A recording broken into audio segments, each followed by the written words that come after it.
ഇന്ത്യയിലെ എല്ലാ നഗരങ്ങളും ഇന്ന് തീവ്രവാദി ആക്രമണങ്ങളിൽ നിന്ന് മുക്തമാണ് എന്ന് തന്നെ പറയാം. പക്ഷേ കോൺഗ്രസുകാരുടെ സമയത്ത് ഈ സ്ഥിതി ആയിരുന്നില്ല. 2004-2008 കാലയളവിൽ തീവ്രവാദി ആക്രമണങ്ങളുടെ ഒരു നിര തന്നെ രാജ്യം സാക്ഷ്യം വഹിച്ചു.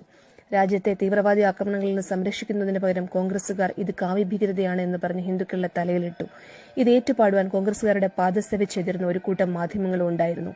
ഉദാഹരണത്തിന് 2007 ഹൈദരാബാദിൽ 16 പേർ കൊല്ലപ്പെട്ട മെക്ക മദീന ബോംബ് സ്ഫോടനം BJPയുടെയും RSSന്റെയും തലയിൽ കെട്ടിവെക്കപ്പെട്ടു.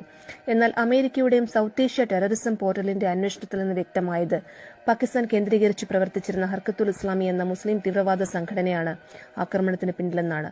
2008 നവംബറിൽ പരിശീലനം ലഭിച്ച 10 ലഷ്കർ ഇ തോയ്ബ ഭീകരർ 3 ദിവസത്തേക്ക് മുംബൈ നഗരത്തെ അറവുശാലയാക്കി.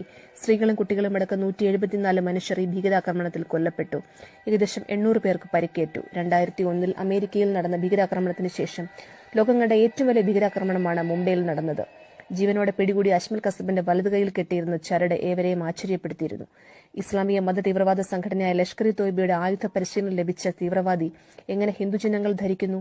ഹിന്ദുധർമ്മത്തിന്റെ ഭാഗ്യമെന്ന് പറയട്ടെ, തുക്കാറാം ഓംബ്ലെയുടെ ധീര ബലിദാനത്തിന്റെ ഫലമായി അജ്മൽ കസബിനെ ജീവനോടെ പിടികൂടാൻ സാധിച്ചു. അജ്മൽ കസബിനെ ചോദ്യം ചെയ്തത് വഴി ഇസ്ലാമിക ഭീകരരുടെ പങ്ക് സ്ഥിരീകരിക്കാനും സാധിച്ചു. മുംബൈ ആക്രമണത്തിന് ഏകദേശം 2 വർഷത്തിന് ശേഷം മുതിർന്ന കോൺഗ്രസ് നേതാവ് ദിഗ്വിജയ് സിംഗ് RSS കി സാത്തിഷ് എന്ന പുസ്തകം പ്രകാശനം ചെയ്തു.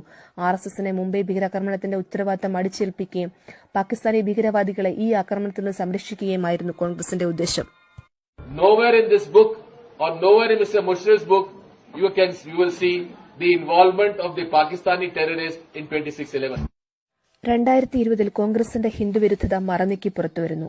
മുൻ മഹാരാഷ്ട്ര പോലീസ് കമ്മീഷണറായിരുന്ന രാകേഷ് മരിയയുടെ വെളിപ്പെടുത്തൽ അനുസരിച്ച് അജ്മൽ കസബ് മരിച്ചിരുന്നുവെങ്കിൽ ഹിന്ദു നാമധാരിയായ ബാംഗ്ലൂരിൽ നിന്നുള്ള സമീർ ചൌധരിയായി മരിക്കാനായിരുന്നു ഉദ്ദേശിച്ചിരുന്നത്. ഇത് ഒരു ഹിന്ദു തീവ്രവാദി ആക്രമണമായി ചിത്രീകരിക്കാനായിരുന്നു ലഷ്കർ ഇ തോയ്ബ ലക്ഷ്യം വെച്ചിരുന്നത്. ഹിന്ദു ഐഡന്റിറ്റി വ്യക്തമാക്കുന്ന എല്ലാവിധ വ്യാജരേഖകളും അജ്മൽ കസബിന്റെ കയ്യിൽ നിന്ന് കിട്ടിയിരുന്നു. ആക്രമണത്തിന്റെ ആസൂത്രണം നടത്തിയവരിൽ ഒരാളായ ഡേവിഡ് ഹെഡ്ലി കോടതിയിൽ പറഞ്ഞ മൊഴി അനുസരിച്ച് അജ്മൽ കസബ് കയ്യിൽ കെട്ടിയിരുന്ന ചരട് ഇന്ത്യയിൽ നിന്ന് വാങ്ങിക്കൊണ്ടുപോയതായിരുന്നു എന്ന് വ്യക്തമായി. ആക്രമണകാരികൾ ഹിന്ദുക്കളാണെന്ന് തോന്നിപ്പിക്കാൻ വേണ്ടിയായിരുന്നു ഇത്.